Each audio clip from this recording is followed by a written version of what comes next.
Emmiganur YSR Congress party incharge Butta Renuka గారు, senior నేత బుట్టా శివ నీలకంఠం గారు, వీరశైవ లింగాయత్ విభాగం అధ్యక్షుడు వై రుద్ర గౌడ్ గారు కలిసి రిబ్బన్ కట్ చేసి ఆధునిక ఆసుపత్రి ప్రారంభించారు. బుట్టా రేణుక మాట్లాడుతూ ప్రాంతీయంగా ఇలాంటి ఆధునిక వైద్య కేంద్రాల అవసరం ఉంది. స్థానిక ప్రజలకు నాణ్యమైన వైద్యం అందించడం ఈ కేంద్ర లక్ష్యం. ప్రజల నమ్మకంతో విజయం సాధించాలని కోరుకుంటున్నాను అని పేర్కొన్నారు.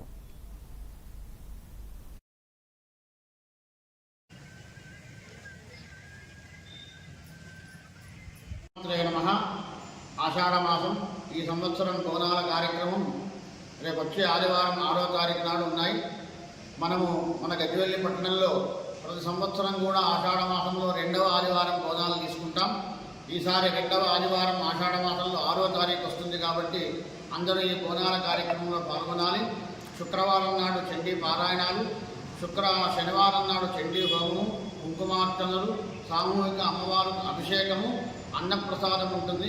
ఆదివారం నాడు అందరి ఈ గ్రామంలో ఉండబడేటువంటి అందరి చేత మహంకాళీదేవికి బోనాల సమర్పణ కార్యక్రమం ఉంటుంది కాబట్టి ఈ బోనాల కార్యక్రమంలో పాల్గొనాలి. అమ్మవారికి బోనం సమర్పించాలి.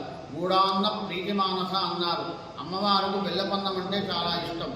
ఆ బెల్లపన్నము కుండలో పెట్టి తీసుకొని వచ్చినట్టయితే అమ్మవారు సంతోషపడి మంచి వర్షాలు, మంచి పాడి పంటలు పండుతాయి. కాబట్టి భక్తులందరూ కూడా బోనాల కార్యక్రమంలో పాల్గొనాలి. బోనాలు అమ్మవారికి సమర్పించాలి. అందరూ కూడా ధన్యులు కావాలి. మన గజ్వేల్ పట్టణంలో ఆషాఢ బోనాల ఉత్సవాలు ఘనంగా చేసుకోవడానికి ఏర్పాట్లు జరుగుతున్నాయి.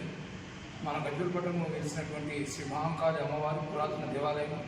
ఈ దేవాలయ ధర్మకర్తల మండలి ఆధ్వర్యంలో కాళ్ళు సీతారావు గారి అధ్యక్షులు, అలాగే చాడా నందబాలశర్మ గారి నేతృత్వంలో మా యొక్క ధర్మకర్తల మండలి ఆధ్వర్యంలో ప్రతి సంవత్సరం మాదిరిగానే ఈ సంవత్సరం కూడా ఈ ఆషాఢ మాసంలో వచ్చే నెల 4, 5, 6వ తేదీల్లో 4వ తారీఖు నాడు చండీ పారాయణం, 5వ తారీఖు నాడు చండీ హోమం, అన్నప్రసాద వితరణ, కుంకుమార్చనలు, అభిషేకాలు, అలాగే 6వ తారీఖు ఆదివారము సామూహిక బోనాల కార్యక్రమము గజ్వేల్ ప్రజ్ఞాపూర్ మున్సిపాలిటీ పరిధిలోని అన్ని వార్డులలో కూడా వాడవాడల భక్తి ప్రపత్తులతో ప్రజలందరూ కూడా ఈ యొక్క ఆషాఢ బోనాల ఉత్సవాలు తీస్తుంటారు.